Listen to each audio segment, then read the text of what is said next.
स्वाध्यायः परमं तपः।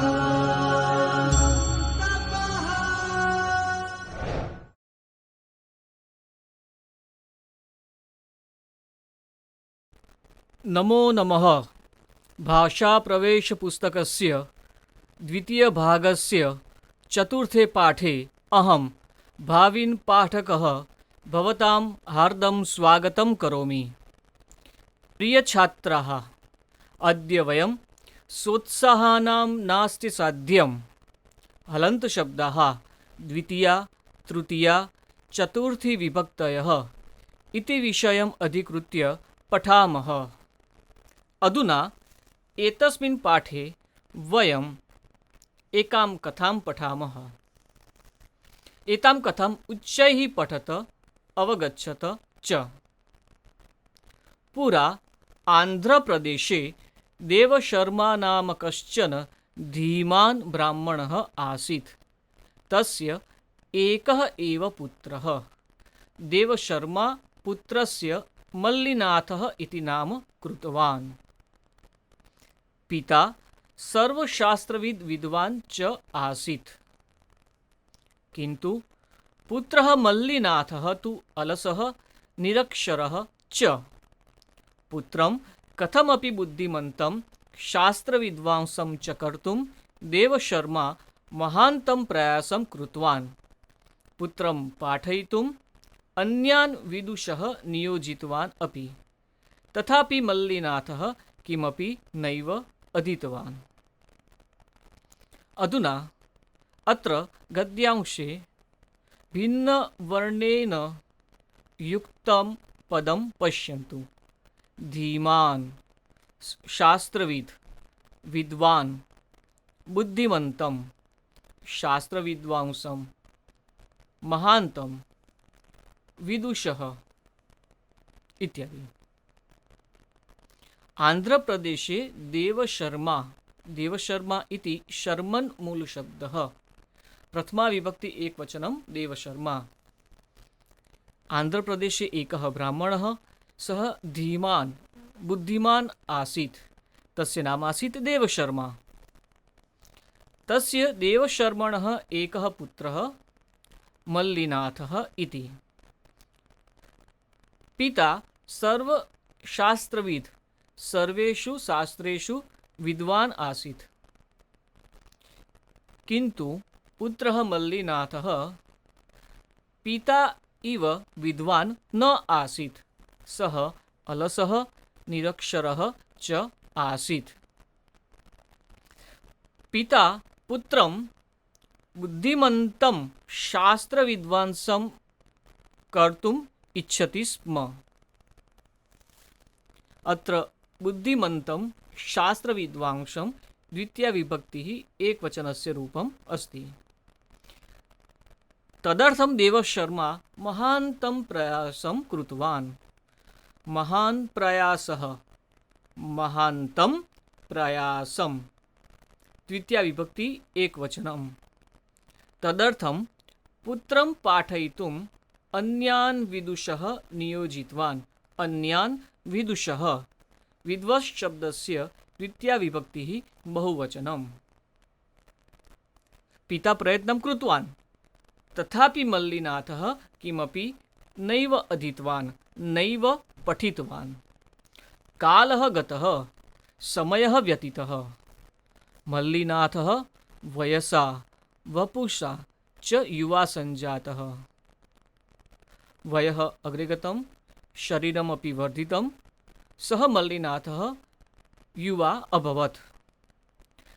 कयाचित् विदुष्या कन्यया सह तस्य विवाहः अपि प्रवृत्तः। एकदा मल्लिनाथः श्वशुरगृहं गन्तुम् उद्युक्तः आसीत्। श्वशुरगृहे सर्वेपि विद्वांसः आसन्। तस्य पत्नी अपि विदुषी आसीत्। एतस्मिन् समये तदा तस्य पिता शास्त्रविद्भिः शाल्यैः मूर्खः मम पुत्रः उपहसितः भविष्यति इति विचार्य तं बहुधा उपदिष्टवान्। मल्लिनाथस्य पत्नी विदुषी आसीत्।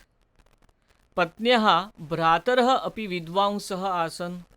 ते सर्वे शास्त्रविदः आसन्। अतः एते शास्त्रविदः शाल्यः पुत्रम् उपहसिष्यन्ति इति सः चिन्तितवान्। शास्त्रविद्भिः शाल्यैः मम मूर्खः पुत्रः उपहसितः भविष्यति। एवं विचार्य तं बहुधा उपदेशं दत्तवान्। ततः मल्लिनाथः श्वशुरगृहं प्राप्तवान्। श्वशुरगृहे 2-3 दिनैः एव शाल्यैः ज्ञातं यत् आवुत्तः निरक्षरः अस्ति इति। स्वस्य भगिन्याः पतिः निरक्षरः अस्ति, सः विद्वान् नास्ति। अतः ते कठोरवाग्भिः मल्लिनाथं परिहसितवन्तः। ते उपहासं कृतवन्तः। तेषां परिहासवचांसि श्रोतुम् अशक्ता मल्लिनाथस्य पत्नी पत्या सह स्वगृहं प्रति प्रस्थितवती। अत्र केचन शब्दाः सन्ति, कानिचन रूपाणि सन्ति। वयसा, वपुषा, शास्त्रविद्भिः, कठोरवाग्भिः, परिहासवचांसि। वयस् सकारांत नपुंसकलिंग शब्दः, वपुस् सकारांत नपुंसकलिंग शब्दः, शास्त्रविद दकारांत पुल्लिंग शब्दः, वाच चकारांत स्त्रीलिंग शब्दः, वचस् सकारांत नपुंसकलिंग शब्दः। द्वौ अपि स्वगृहं प्रति आगतौ, परन्तु मार्गमध्ये कुत्रचित् मल्लिनाथः पन्थानम् उभयतः स्थितान् पलाशशाखिनः दृष्टवान्। तौ गृहं गच्छन्तौ आस्तां। तदा मार्गम् उभयतः पन्थानम् उभयतः पलाशशाखिनः पलाशवृक्षाः आसन्। तान् पलाशवृक्षान् पलाशशाखिनः दृष्ट्वा मल्लिनाथः वदति, पलाशवृक्षेषु मनोहराणि पुष्पाणि विकसितानि आसन्। तानि दृष्ट्वा सः नितरां तुष्टः अभवत्। पुष्पदर्शनेन तुष्टं पत्नी उक्तवती। अधुना वयं पश्यामः, तौ गृहं प्रति गच्छन्तौ आस्तां। मार्गे मल्लिनाथः पलाशवृक्षान् पश्यति। वृक्षान् दृष्ट्वा, शाखिनः दृष्ट्वा सः नितरां प्रसन्नः भवति। प्रसन्नं पतिं दृष्ट्वा पत्नी उक्तवती, आम्, पलाशकुसुमं मनोहारी एव, परम् अविद्यावन्तं भवन्तं यथा तथैव निर्गन्धम् इदं पलाशपुष्पमपि जनाः निष्प्रयोजनं मन्यते इति। पलाशपुष्पेषु सुगन्धः न भवति, परन्तु दर्शने उत्तमाः भवन्ति। अतः तदेव तस्य पत्नी उक्तवती। पत्न्याः तया वाचा मल्लिनाथः जागरितः अभवत्। स्वस्य अज्ञानविषये सः लज्जाम् अन्वभवत्। सः शास्त्रसम्पदं कथमपि उपार्जितुं मनसा निश्चितवान्। पत्नीं स्वगृहं प्रापय्य ज्ञानार्जनाय वाराणसीम् अगच्छत् च। मल्लिनाथः तत्र कञ्चित् यशस्विनं सर्वशास्त्रविदं पण्डितम् उपगत्य आत्मानं शिक्षितुम् अयाचत्। सः गुरुकुलं गतवान्, एकस्य पण्डितस्य सम्पर्कं कृतवान्, पाठयितुं च याचनां कृतवान्। तस्य विनयेन सौम्यया वाचा च आकृष्टः सः करुणार्द्रमनः पण्डितः त्वं स्वगृहं नीत्वा पाठयितुम् आरब्धवान्। प्रतिदिनं भवती भोजने तस्मै किञ्चित् निम्बतैलम् अपि परिवेषयतु। यस्मिन् दिने सः निम्बतैलस्य तिक्तत्वम् अनुभवति तदा मां सूचयतु इति सः पत्नीम् आदिशत्। मल्लिनाथस्य पठनं गुरोः गृहे एव भवति स्म। प्रथमे दिने एव गुरुः पत्नीम् आदिष्टवान् यत् भोजने निम्बतैलं परिवेशयतु इति। सः पत्नीम् आदिशत्। सा तथैव कृतवती। अध्ययने एव दत्तचित्तः मल्लिनाथः कदापि भोजने रुचिं न लक्षितवान्। भोजने निम्बतैलम् अस्ति इति सः अनुभवं न कृतवान्। कारणं तस्य रुचिः भोजने न आसीत् एव, तस्य रुचिः अध्ययने एव आसीत्। मल्लिनाथः महान्तं कालं तत्र यापितवान्।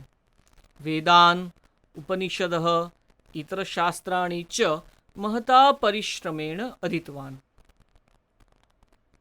इदानीम् अत्र व्यञ्जनान् शब्दान् पश्यामः। यशस्विन् इनन्द पुल्लिङ्ग शब्दः, द्वितीया विभक्ति एकवचनम्। सर्वशास्त्रविदं दकारान्त पुल्लिङ्ग शब्दः। आत्मानम् आत्मन्, द्वितीया विभक्ति एकवचनम्। सौम्यया वाचा, वाच चकारांत स्त्रीलिंग शब्दः, तृतीया विभक्ति एकवचनं वाचा। तथैव महान्तं कालं महत् शब्दस्य पुल्लिङ्गस्य द्वितीया विभक्ति एकवचनं। तथैव उपनिषत् दकारांत स्त्रीलिंग शब्दः, प्रथमा विभक्ति, द्वितीया विभक्तिः बहुवचनम्। अग्रे गच्छामः। एकदा सः गुरुपत्नीं पृष्टवान्, अम्ब, अद्य भोजने कथमपि निम्बतैलं पतितमस्ति इति प्रतीयते। कथम् एतत् सञ्जातम् इति। ततः सः भोजनं परिसमाप्य गतवान्। गुरुपत्नी सर्वं वृत्तान्तं पतिं न्यवेदयत्। सः नितरां तुष्टः अभवत्। सः मल्लिनाथम् आहूय, वत्स, अद्य एव तव अध्ययनं समाप्तिं गतम्। वस्तुतः प्रतिदिनमपि तव भोजने निम्बतैलं परिविष्टम्, परन्तु अध्ययने एव दत्तचित्तः त्वं भोजनस्य रुचिं न लक्षितवान्। एतावन्ति वर्षाणि तादृशी अध्ययनमग्नता आसीत् तव। त्वम् अद्य पण्डितः असि। त्वां सर्वे अङ्गीकुर्वन्ति। विद्यार्जनाय यशसे च बहवः विद्यार्थिनः त्वाम् उपगमिष्यन्ति। इतः परं त्वं स्वगृहं गन्तुम् अर्हसि इति उक्तवान्। यशस् सकारान्त नपुंसकलिङ्ग शब्दः, विद्यार्थिन् इनन्त पुल्लिङ्ग शब्दः। यदा तस्य अध्ययनं समाप्तम्, अर्थात् यः सर्वान् वेदान्, उपनिषदः, अन्यानि शास्त्राणि च पठितवान्, तदानीं सः सन्तुष्टः अभवत्। अनन्तरम् एव तस्य ज्ञानम् अभवत् यत् अत्र भोजने तु निम्बतैलमस्ति। एतया परीक्षया गुरुणा ज्ञातं यत् एषः सर्वम् अधीतवान् अस्ति। अतः गुरुः मल्लिनाथं स्वगृहं गन्तुं कथयति। मल्लिनाथः महान्तम् आनन्दम् अनुभूतवान्। सः तस्मै महाज्ञानिने गुरवे दक्षिणां प्रदाय ततः आशीषः च लब्ध्वा प्रतिनिवृत्तः। ततः सः विविधशास्त्रविदः बहून् विदुषः वादे पराजित्य पारितोषिकाणि प्राप्य श्वशुरगृहं गतवान्। श्यालान् श्वशुरं चापि पराजित्य पत्न्या सह सुखेन जीवनं यापितवान्। गच्छता कालेन सः बहून् ग्रन्थान् रचितवान्। अयमेव मल्लिनाथः कालिदासस्य कृतीनां पञ्चमहाकाव्यानां च टीकाः अरचयत्। महान्तम् आनन्दम्, अत्र आनन्द शब्दस्य विशेषणमस्ति महत्। अतः महान्तं, महत् तकारान्त पुल्लिङ्ग, द्वितीया विभक्ति एकवचनं महान्तम्। महाज्ञानिने ज्ञानिन् इति मूलपदं, ज्ञानिने चतुर्थी विभक्ति एकवचनम्। महाज्ञानिने गुरवे। आशीषः लब्ध्वा, आशीष शकारांत स्त्रीलिंग शब्दः, द्वितीया विभक्ति बहुवचनम्।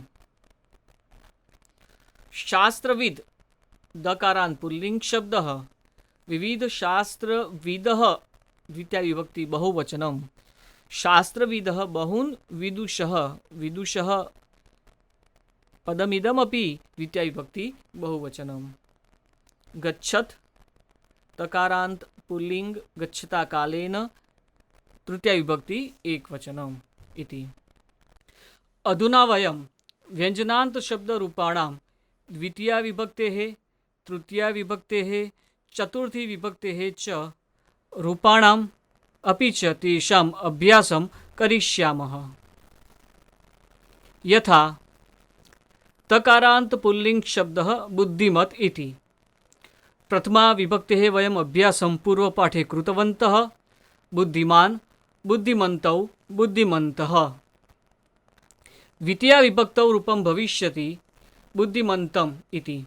द्विवचने बुद्धिमन्तौ, बहुवचने च बुद्धिमतः इति।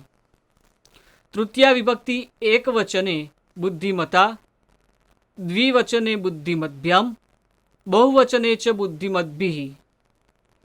चतुर्थी विभक्तौ बुद्धिमते, बुद्धिमद्भ्यां, बुद्धिमद्भ्यः।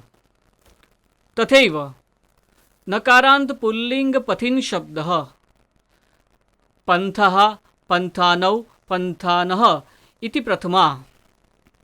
पन्थानं, पन्थानौ, पथः द्वितीया।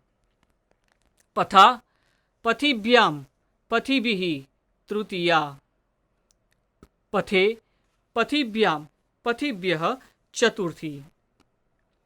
तथैव नकारांत पुल्लिंग आत्मन् शब्दः, एतस्य प्रथमा विभक्तेः रूपाणि सन्ति आत्मा, आत्मानौ, आत्मानः। द्वितीया विभक्तौ आत्मानं, आत्मानौ, आत्मनः। तृतीया विभक्तेः रूपाणि सन्ति आत्मना, आत्मभ्यां, आत्मभिः। चतुर्थी विभक्तौ आत्मने, आत्मभ्यां, आत्मभ्यः। यशस्विन् इति इनन्त पुल्लिंग शब्दः, यशस्वी, यशस्विनौ, यशस्विनः इति प्रथमा विभक्तिः। यशस्विनं, यशस्विनौ, यशस्विनः द्वितीया विभक्तिः।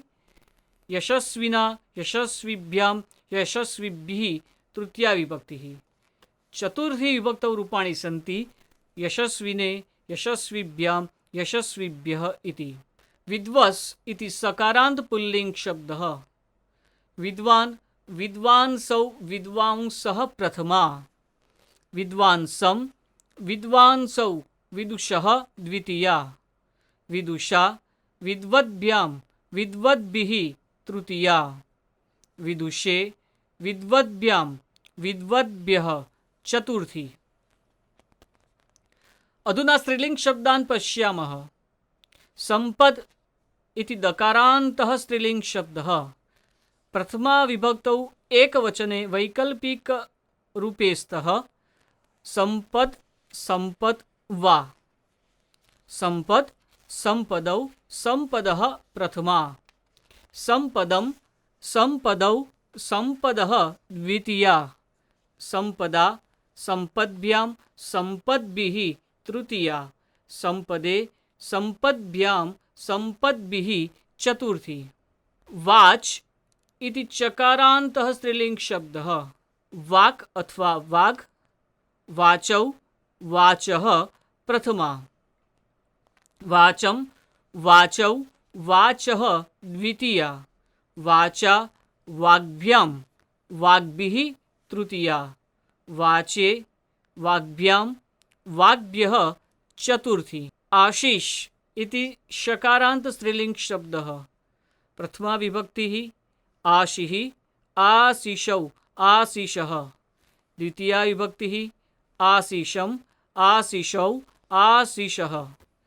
तृतीया विभक्तिः आशिषा आशीर्भ्याम आशीर्भिः।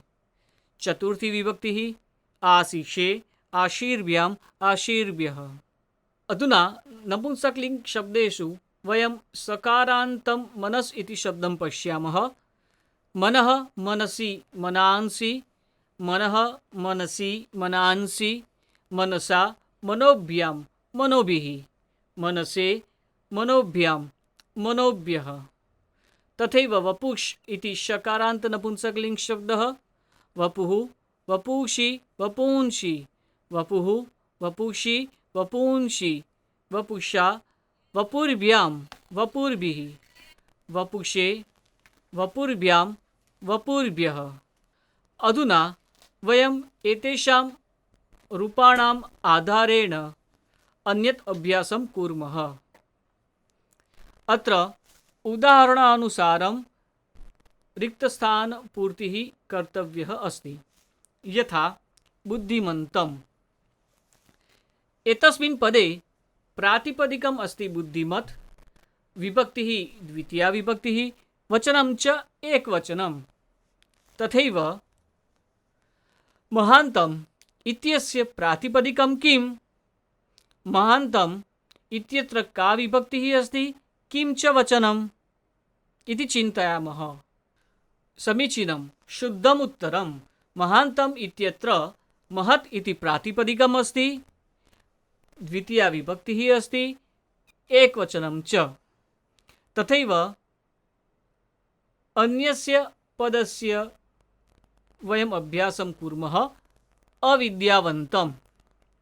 अत्र प्रातिपदिकम् अस्ति अविद्यावत्, विभक्तिः द्वितीया विभक्तिः, एकवचनं च।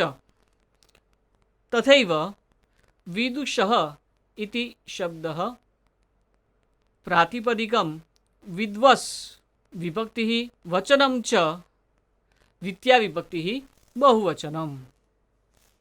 पन्थानं, पथिन् इति प्रातिपदिकं, द्वितीया विभक्तिः एकवचनं। शास्त्रविद्भिः, शास्त्रविद्, तृतीया विभक्तिः बहुवचनम्। आत्मानः, आत्मन् प्रातिपदिकं, द्वितीया विभक्तिः बहुवचनम्। सम्पदः, सम्पद् इति प्रातिपदिकं, द्वितीया विभक्तिः बहुवचनम्। वाचं, वाच्, द्वितीया विभक्तिः एकवचनम्। महता, अत्र किं प्रातिपदिकम्? महत् इति प्रातिपदिकं, तृतीया विभक्तिः एकवचनम्। तथैव अग्रे गच्छामः। आशिषा, आशिष इति प्रातिपदिकं, तृतीया विभक्तिः एकवचनम्। वाग्भिः, वाक् इति प्रातिपदिकं, तृतीया विभक्तिः बहुवचनम्। यशसे, यशस् इति प्रातिपदिकं, चतुर्थी विभक्तिः एकवचनम्। अग्रे अन्यत् अभ्यासं कुर्मः। अत्र व्यञ्जनान्त शब्दानाम् एकवचनस्य, द्विवचनस्य, बहुवचनस्य च कानिचन रूपाणि दत्तानि सन्ति। अवशिष्टानि रूपाणि वयं स्मरामः, चिन्तयामः, लिखामः च। यथा सम्पद् इति दकारान्त स्त्रीलिङ्ग शब्दः, सम्पदं, सम्पदौ, सम्पदः। महत्, अत्र द्विवचनस्य रूपम् अस्ति, महान्तौ इति। अतः द्विवचनस्य महान्तौ इति द्वितीया विभक्तेः द्विवचनस्य रूपम् अस्ति। तदनुगुणं महत् इत्यस्य द्वितीया विभक्तेः एकवचनस्य रूपं किम्, बहुवचनस्य च रूपं किम् इति चिन्तयामः। एकवचने महान्तम् इति रूपं भवति, बहुवचने च महतः इति रूपं भवति। महान्तं महान्तौ महतः, महान्तं महान्तौ महतः। तथैव यशस्विन्, अत्र द्वितीया विभक्तेः एकवचनस्य बहुवचनस्य च रूपम् अस्ति। यशस्विनं द्विवचनस्य रूपं भविष्यति यशस्विनौ। आत्मन् आत्मानं आत्मानौ, आत्मनः वाच वाचा वाग्भ्याम्। अत्र तृतीया विभक्तेः प्रयोगः अस्ति। बहुवचनस्य रूपं भविष्यति वाग्भिः। महत्, अत्रापि तृतीया विभक्तेः प्रयोगः अस्ति। द्विवचनस्य रूपं वयं चिन्तयामः महता, महद्भ्यां, महद्भिः। तथैव शास्त्रविद् इति प्रातिपदिकम् अस्ति। शास्त्रविदा इति तृतीया विभक्तेः रूपं, तृतीया विभक्ति द्विवचने रूपं भविष्यति शास्त्रविद्भ्यां, बहुवचने च शास्त्रविद्भिः। विपत्, विपदे इति चतुर्थी विभक्तेः रूपम् अस्ति। अतः चतुर्थी विभक्तेः द्विवचनस्य बहुवचनस्य च रूपं भविष्यति विपद्भ्यां, विपद्भ्यः। शाखीन्, अत्र शाखिभिः इति तृतीया विभक्तिः बहुवचनस्य रूपम् अस्ति। तर्हि एकवचनस्य द्विवचनस्य च रूपं भविष्यति शाखिना, शाखिभ्यां। तथैव ज्ञानिन्, ज्ञानिने, ज्ञानिभ्यां, ज्ञानिभ्यः। विद्वस्, विद्वांसं, विद्वद्भ्यां, विदुषः। वपुषा, वपुर्भ्यां, वपुर्भिः। वयं द्वितीया विभक्तेः, तृतीया विभक्तेः, चतुर्थी विभक्तेः च व्यञ्जनान् शब्दरूपाणाम् अभ्यासं कृतवन्तः। अधुना पाठ आधारित प्रश्नानाम् उत्तराणि निर्देशानुसारं दद्मः। एतस्मिन् प्रश्ने वयं रेखाङ्कित शब्दानाम् आधारेण तेषां समानार्थकशब्दान् पाठात् चित्वा लिखिष्यामः। यथा पिता सर्वशास्त्रनिपुणः पण्डितः च आसीत्। अत्र सर्वशास्त्रनिपुणः इति पदं रेखाङ्कितम् अस्ति। एतस्य पदस्य कृते पाठे किं समानार्थकपदं प्रयुक्तम् इति वयं पश्यामः। तथैव पण्डितः, पण्डितः इति पदस्य कृते पाठे किं पदं प्रयुक्तम् इति वयम् अन्वेषयामः, लिखामः च। पिता सर्वशास्त्रविद् विद्वान् च आसीत्। तथैव द्वितीयवाक्ये अपि अभ्यासं कुर्मः। बुद्धियुक्तं शास्त्रविज्ञं च कर्तुम् अधिकं प्रयासं कृतवान्। रेखाङ्कितानां समानार्थकपदं वयं पाठात् चिनुमः। बुद्धिमन्तं शास्त्रविद्वांसं च कर्तुं महान्तं प्रयासं कृतवान्। तथैव तं पाठयितुम् अन्यान् पण्डितान् नियोजितवान्। तं पाठयितुम् अन्यान् विदुषः नियोजितवान्। विद्वस् शब्दस्य द्वितीया विभक्ति बहुवचनं विदुषः, पण्डितान् द्वितीया विभक्तिः बहुवचनम्। तथैव मल्लिनाथः वयसा शरीरेण च युवा सञ्जातः। शरीरेण तृतीया विभक्तिः एकवचनस्य रूपम्। शरीरेण इत्यस्य कृते पाठे वपुषा इति पदप्रयोगः अस्ति। मल्लिनाथः वयसा वपुषा च युवा सञ्जातः। तथैव शास्त्रविज्ञैः श्यालैः मम पुत्रः उपहसितः भविष्यति। शास्त्रविज्ञैः इति तृतीया विभक्ति बहुवचनं। पाठे तदर्थं शास्त्रविद्भिः इति रूपं प्रदत्तम् अस्ति। शास्त्रविद्भिः श्यालैः मम पुत्रः उपहसितः भविष्यति। परिहासवचनानि श्रोतुम् असक्ता सा स्वगृहं प्रति प्रस्थितवती। परिहासवचांसि श्रोतुम् अशक्ता सा स्वगृहं प्रति प्रस्थितवती। सः मार्गम् उभयतः पलाशवृक्षान् अपश्यत्। सः पन्थानम् उभयतः पलाशाखिन अपश्यत्। सः पन्थानम् उभयतः पलाशशाखिनः अपश्यत्। यशोयुक्तं सर्वशास्त्रनिपुणं पण्डितम् उपगत्य स्वं शिक्षितुम् अयाचत्। यशोयुक्तं सर्वशास्त्रनिपुणं पण्डितम् उपगत्य आत्मानं शिक्षितुम् अयाचत। पत्न्याः वाण्या मल्लिनाथः जागरितः अभवत्। पत्न्याः वाचा मल्लिनाथः जागरितः अभवत्। सः महापण्डिताय गुरवे दक्षिणां प्रदाय प्रतिनिवृत्तः। सः महाज्ञानिने गुरवे दक्षिणां प्रदाय प्रतिनिवृत्तः। अधुना एतस्मिन् अभ्यासे वयं पाठस्य कथायाः आधारेण प्रश्नानाम् उत्तराणि चिन्तयामः। प्रथमः प्रश्नः, मल्लिनाथः कस्य पुत्रः आसीत्?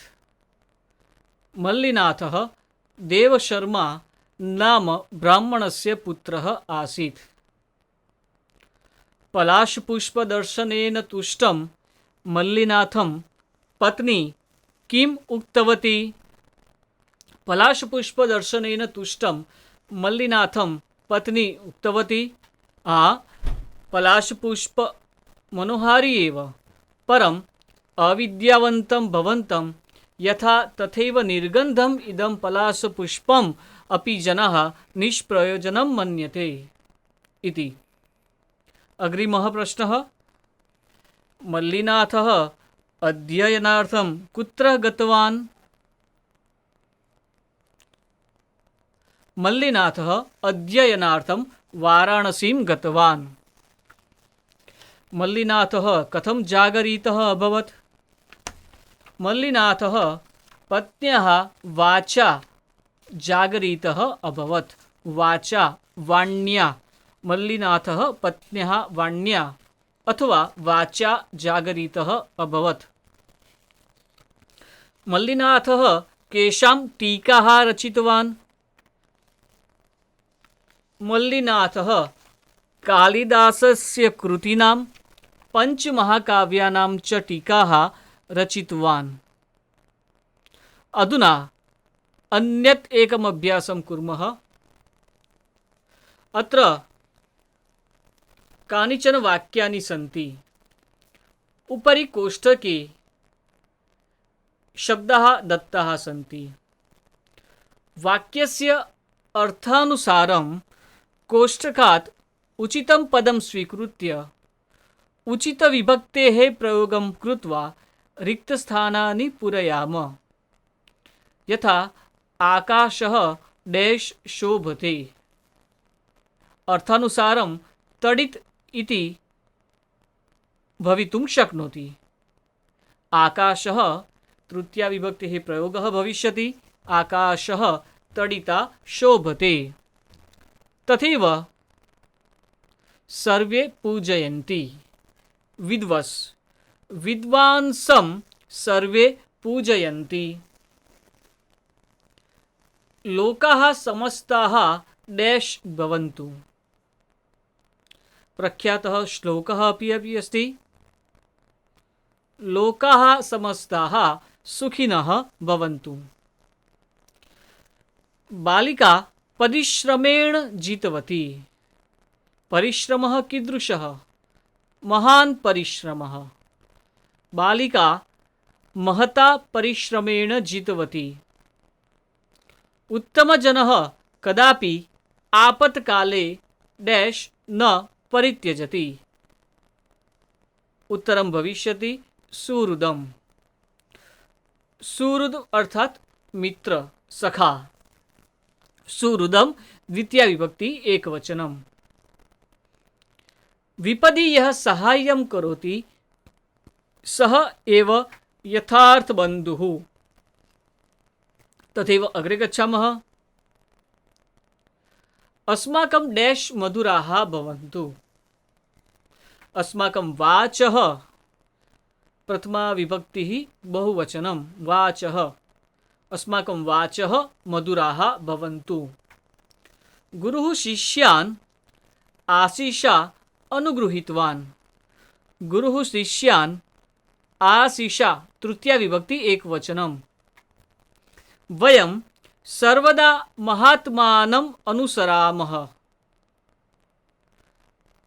वयं सर्वदा महात्मनां पन्थानम् अनुसरामः।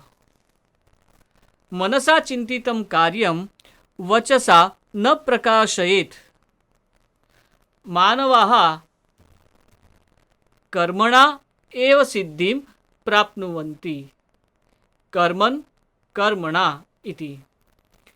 एवं प्रकारेण एतस्मिन् पाठे वयं व्यञ्जनान्त शब्दानां द्वितीया विभक्तेः, तृतीया विभक्तेः, चतुर्थ विभक्तेः च रूपाणाम् अभ्यासं कृतवन्तः।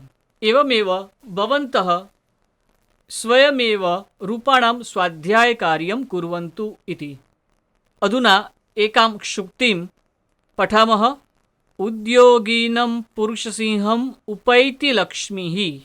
उद्योगिनम्, उद्योगिन इति मूलशब्दः, इनन्त प्रत्ययान्त रूपमस्ति। परिश्रमिणं, यः परिश्रमं करोति, उद्योगं करोति, कार्यं करोति। उद्योगिनं पुरुषसिंहं, पुरुषः सिंहः इव। उपैति लक्ष्मीः, यः जनः स्वजीवने सम्यक् परिश्रमं करोति सः लक्ष्मीः प्राप्नोति एव इति एतस्य सूक्तेः भावः। धन्यवादः।